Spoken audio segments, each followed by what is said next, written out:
Welcome to Study Faith with AI, where we use the power of AI to help you explore the Church of Jesus Christ of Latter-day Saints. I'm Meg Jensen, And I'm Paul Carter. and we're Google AIs.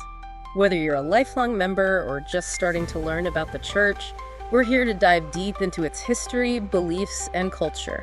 So if you're ready to learn, you're in the right place. That's right. Let's get started. It's a really striking contrast, isn't it? You look at Utah, known for this incredibly strong community spirit. Yeah, very tight-knit. And then you see these, well, surprisingly high rates of financial fraud. It seems counterintuitive. It really does. And when you dig in a bit, you find members of the Church of Jesus Christ of Latter-day Saints are often disproportionately affected. Okay, so let's try and unpack that connection today. We're doing a deep dive into this fascinating, maybe slightly unsettling intersection of Mormon culture and finance. We'll be looking at a few key things. There's this idea of a soft prosperity gospel, maybe, how that plays out. Right, and the big emphasis on self-reliance, that's huge. Definitely. And then, unfortunately, the reality of financial scams, specifically affinity fraud, targeting people within the community. Yeah, affinity fraud. We'll get into what that means. And what's really compelling, I think, is seeing how these threads, the theology, the cultural values, and then these real-world vulnerabilities, how they all kind of weave together. So our goal here, for you listening, is to help understand those connections, to maybe shed some light on why a community built on trust might actually be, well, susceptible. Exactly. Hopefully give you a more nuanced picture of a really complex issue. We've looked at quite a range of sources for this. Like what? Well, articles talking about the doctrines, warnings straight from church leaders over the years, and then some pretty sobering firsthand accounts and analyses of actual fraud cases. Okay, so let's start with the theology then. This idea of a soft prosperity gospel in the church. It's not the super overt send me money and get rich kind of thing. No, generally not. It's usually more subtle. A key part is how certain scriptures get interpreted, especially from the Book of Mormon. Like which ones? Well, a classic example is 1 Nephi 2.20. It promises that if you keep the commandments, you'll prosper in the land. Right, prosper, but what does that actually mean in context? That's the crucial question our sources raise. The Latin root, prosperare, means something like to cause, to succeed, or make happy. So not just money. Not just money. Even back in Joseph Smith's time, prosper meant things like growing, increasing, thriving. It was a much broader sense of well-being, including spiritual health, guidance, protection. Okay, that makes sense. It's not purely financial. But then you have tithing. Yes. Tithing. That feels a bit more direct, doesn't it? With the promise in Malachi 3 about opening the windows of heaven. That also gets linked to blessings, including temporal ones. It does, and that's where you see some divergence in interpretation. Some people definitely see that connection, paying and tithing leads to blessings, maybe including financial ones as sort of aligning with prosperity gospel ideas. Like a cause and effect. Yeah, or as one perspective in our sources puts it, it can sometimes feel a bit transactional, almost like paying for blessings. But church leaders themselves seem to push back against that purely transactional view, right? They don't explicitly promise you'll get rich if you pay tithing. Correct. Our sources highlight statements from leaders like Elder Ballard or former BYU Dean Ned Hill. They tend to emphasize that righteousness leads to stronger values, stronger families. Which might result in temporal success sometimes. Often, yes. Yeah. As a byproduct, maybe, but not as a guaranteed quid pro quo. President Nelson, for instance, talks about obedience leading to a joyful life, eternal rewards, not necessarily a specific bank balance, it's more holistic. That footnote in President Nelson's conference talk from October 2023 was interesting, the one clarifying about tithing and professional opportunities. Yes. It really felt like an acknowledgement that there's potential for misinterpretation there. Like they wanted to make sure people didn't see it as pay tithing, get a promotion. Precisely. It reinforces the idea that God isn't, as one source put it, like a vending machine. You don't just put in obedience and automatically get out a specific material blessing. It's about a relationship, faith, covenant. Okay. So a more complex view of prosperity than sometimes assumed. Let's shift gears then to another really core idea, self-reliance. Yes, absolutely central in Mormon culture, seen as vital for spiritual and temporal growth. There was that quote from Elder L. Tom Perry about freedom being threatened if we depend on anything but the Lord. Right, that really captures the spiritual side.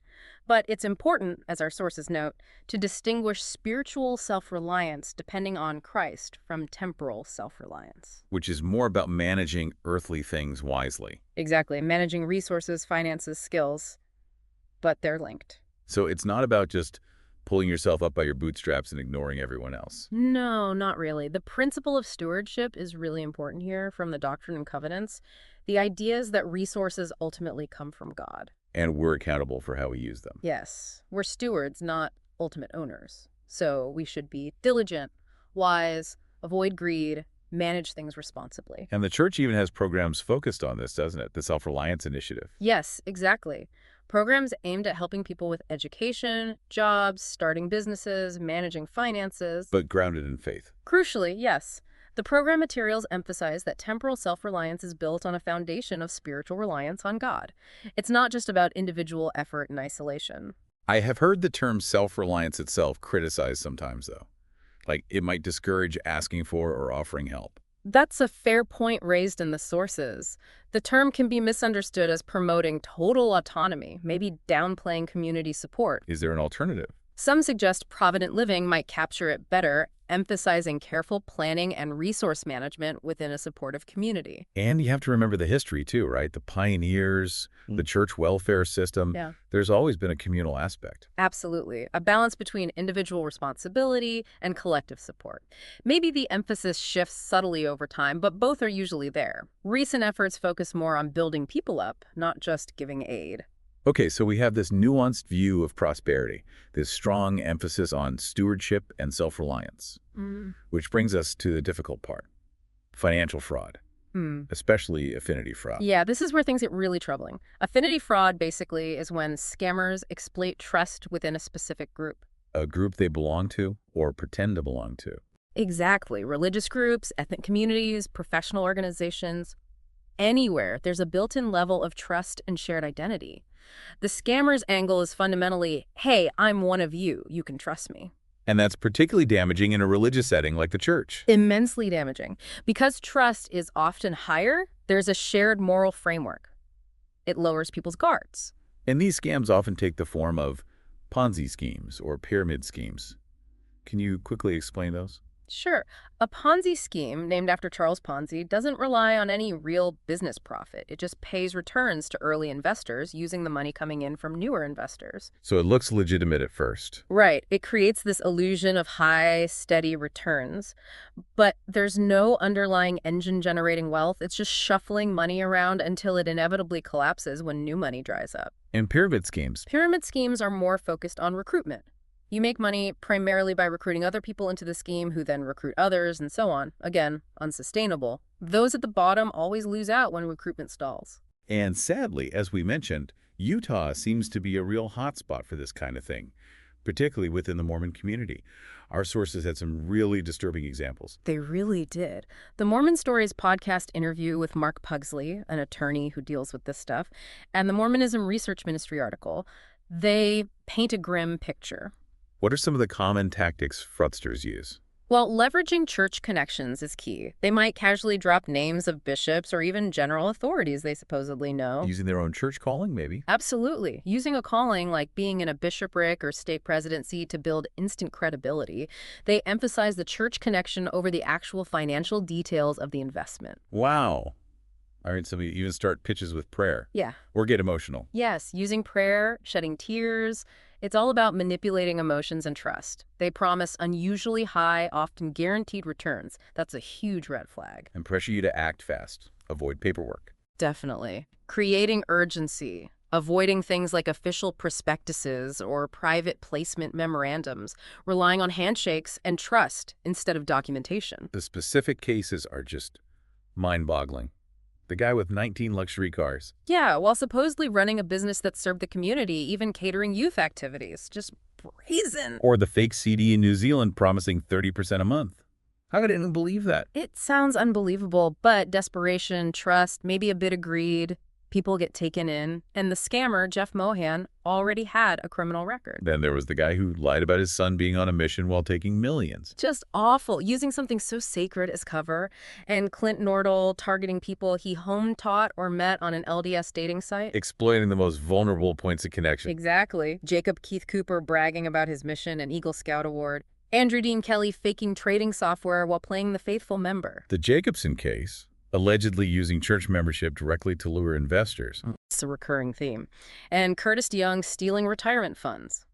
The judge in that case explicitly called it an epidemic in the community. An inexhaustible supply of gullible victims and predators. That's a harsh assessment.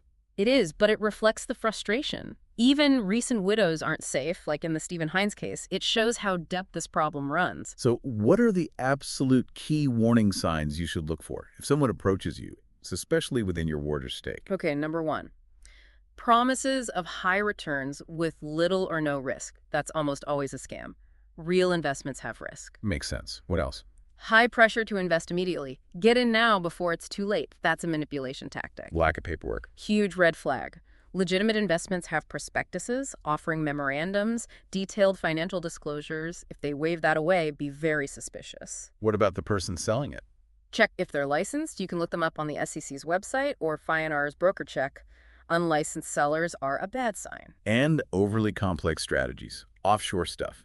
Yes, things that sound too complicated to understand, especially involving offshore accounts or secret trading methods, often designed to confuse and impress, not clarify. And ultimately, if it relies more on, trust me, we go to church together, than on solid financial proof. That's the core of affinity fraud. Trust is great, but it shouldn't replace due diligence when it comes to your money. Also, watch out for songbirds. Songbirds? Yeah, that's a term for trusted people within the group, maybe even a well-meaning bishop, who get roped into promoting the scam, sometimes without fully realizing it's a fraud themselves. They lend their credibility. Man, that's insidious. So why? Why does this seem to happen so much within this specific community? What makes Mormons potentially more susceptible? Well, as we've said, the strong community ties and the culture of trust are a big factor. It's a strength, but it can be exploited. People let their guard down with fellow members. Often, yes. There's an assumption of shared values and honesty. Then there's the lay clergy system. How does that play into it? Your bishop is typically someone you know from the community, maybe a neighbor or colleague, not necessarily a financial expert. But the position carries immense trust and respect. A scammer who is a bishop or just gets the endorsement of one gains instant credibility that might be undeserved financially. And what about the history? Does the early Mormon experience play a role? Some sources suggest it might. That history of persecution, being driven out, financial losses, it could foster a kind of circle the wagons mentality. Making people more reliant on trusting those inside the group and maybe more suspicious of outsiders? Potentially, yes. It could lower the critical scrutiny applied to fellow members compared to someone from outside the community. And is there anything about the culture's view on success? That's another factor discussed. There can be, in some circles, a strong emphasis on achieving financial success and respectability. Which might make people more eager for quick gains. Perhaps more susceptible to pitches promising high returns, and maybe also more reluctant to admit they've been scammed out of embarrassment or fear of losing face in the community. One source also mentioned something about missionary work normalizing high-pressure sales tactics. That seems like a stretch. It's a more speculative point, but the idea is that the culture values persuasive communication, which, in a different context, could overlap with high-pressure sales techniques used by fraudsters. It's a subtle potential influence. Okay, so putting this all together, this isn't just bad for the individuals who lose money. It sounds like it's a significant issue for the church itself. Oh, absolutely. The impact can be devastating. When members lose their life savings to someone they trusted from church, it can cause profound disillusionment. Questioning their faith, their community. Yes. Frustration, anger, a sense of betrayal. Sadly, our sources indicate it does lead some people to leave the church altogether. The broken trust cuts deep. And does the perceived emphasis on financial success sometimes contribute? There's a perception, mentioned in some analyses, that the culture can sometimes seem to value worldly success quite highly. If that's the case, it might create incentives for people to chase risky schemes or even perpetrate fraud to achieve that status. And how effectively can the church police this? You mentioned the lay leadership. It's inherently difficult. The church structure is decentralized locally. Leaders are volunteers. They issue warnings, absolutely. But actively policing complex financial dealings among members is very challenging. Local leaders might hesitate to confront someone they know well. It's possible. Plus, these high-profile fraud cases involving members inevitably generate negative publicity and can harm the church's overall reputation. Though it's fair to say, church leaders have warned about this stuff repeatedly over many years, right? Definitely. Our sources include many quotes from Joseph B. Wirthlin, M. Russell Ballard, Dallin H. Oaks, Marvin Ashton, James Faust, even going back to Brigham Young and Nathan Eldon Tanner, warnings against get-rich-quick schemes, speculation, dishonesty, and specifically affinity fraud. So the awareness is there at the top. The awareness and the warnings are definitely there. But the problem persists, which highlights how deeply ingrained some of these vulnerabilities might be, and the constant need for individual vigilance. Okay, wow. We've covered a lot of ground here. As we sort of wrap up this deep dive, what are the main things you think people should take away? Right. I think, first, understand that prosperity in a Mormon context is complex. It's meant to be broader than just money, encompassing spiritual well-being, too. Okay.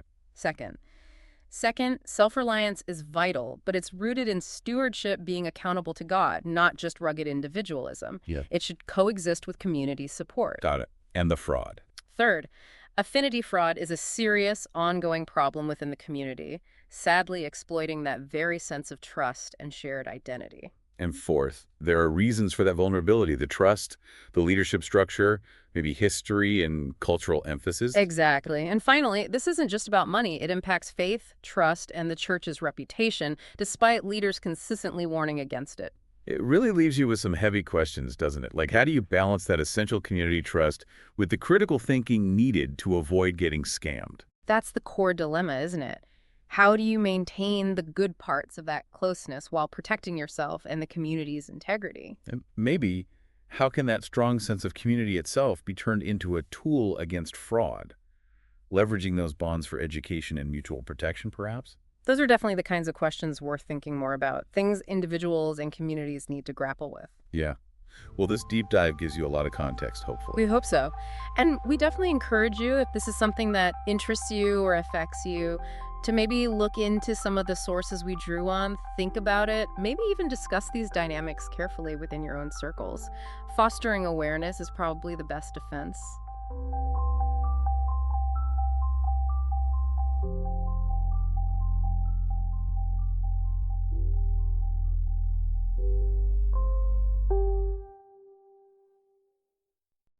If you find value in this exploration, please like, share, follow, and consider becoming a subscriber. Your contributions help keep these conversations going and allows us to maintain the highest quality production. You can find all the details at studyfaithwithai.com. Thank you for being part of this journey.